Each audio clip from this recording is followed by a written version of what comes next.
बेचेर सपना किन्न खोजिरहेको छु अनि अनि आफू मेटिएर आफन्त बनाउन। थाहा छ तिमीलाई, यो कंक्रिटको शहरका गल्लीहरूमा मान्छे जस्तै देखिने मान्छेहरूसँग म मान्छे खोजिरहेको छु। या त स्वयं मान्छे बन्न नसकेर म मान्छे खोजिरहेको छु, या त मैले मान्छे नै नभेटेर मान्छे खोजिरहेको छु। मलाई केही पनि थाहा छैन म के गरिरहेको छु, तर मलाई थाहा छ साथी, म जिउँदो होन्जेलसम्म मान्छेहरू अघि बढ्यो खुट्टा थाम्छन्, केही अझै अगाडि बढ्न खोज्यो दाग लगाउँछन्, अझै अगाडि बढ्न खोज्यो सबै मिलेर खाडल खनेर गाडी दिन खोज्छन्।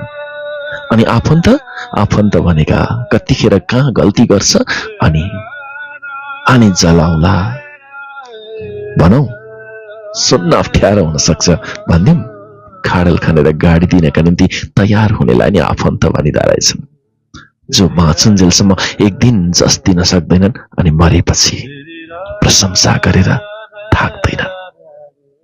सायद यसैलाई आफन्त भनिन्छ होला है। मेरो बुझाइ गलत हुन सक्छ, तर मैले नभेटेको त तिनै मान्छे हो। कस्तो भनेर तिमीले सोध्न सक्छौ साथी। मैले डाक्टर भेटे, पाइलट भेटे, इन्जिनियर भेटे, राजनीतिज्ञ भेटे, समाजसेवी भेटे, सामाजिक अभियन्ता अनि मानव अधिकार कर्मी भेटे, बाल अभियन्ता पनि भेटे। थाहा छ, शहरका गल्लीमा पसले भेटे, व्यापारी भेटे, सौदागर भेटे, सट्टीबाजी भेटे, बिचौलिया भेटे, सरकार भेटे अनि जनता पनि भेटे।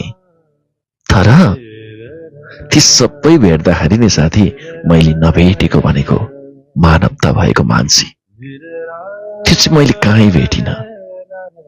थाहा छ, मान्छे थियो भने त करुणा हुन्थ्यो, दया हुन्थ्यो, समभाव हुन्थ्यो, समदृष्टि हुन्थ्यो अनि उसँग प्रेम हुन्थ्यो। कसैको आँसु झारेर कोही सफल बन्नका निम्ति सक्छ साथी मान्छे भए। यहाँ त रगतको होली खेलेर अनि लासको भर्याङ चढेर मान्छे सफल भएको देखे। अब भन साथी, रगतको होली खेलेर लासको भर्याङ चढेर सफल हुनेलाई म मान्छे कसरी मान्न सक्छु? सबै कुरा पाए साथी, यहाँ कपडा ब्रान्डेड पाए, जुत्ता ब्रान्डेड पाए, मोजा ब्रान्डेड पाए। साथी थाहा छ, मैले त उच्चारण पनि गर्न सक्दिन, त्यो परिवार नियोजनको अस्थायी साधन पनि ब्रान्डेड हुन्छ अरे यहाँ। विडम्बना। तर सबै कुरा ब्रान्डेड पाइरहेको ठाउँमा केवल यहाँ मैले मान्छे मात्रै पाउँदिन साथी। किन? या म भ्रममा छु या दुनियाँ। जित्नका लागि दुनियाँ हिँडिरहेको छ साथी। जित्न केका लागि? मानिस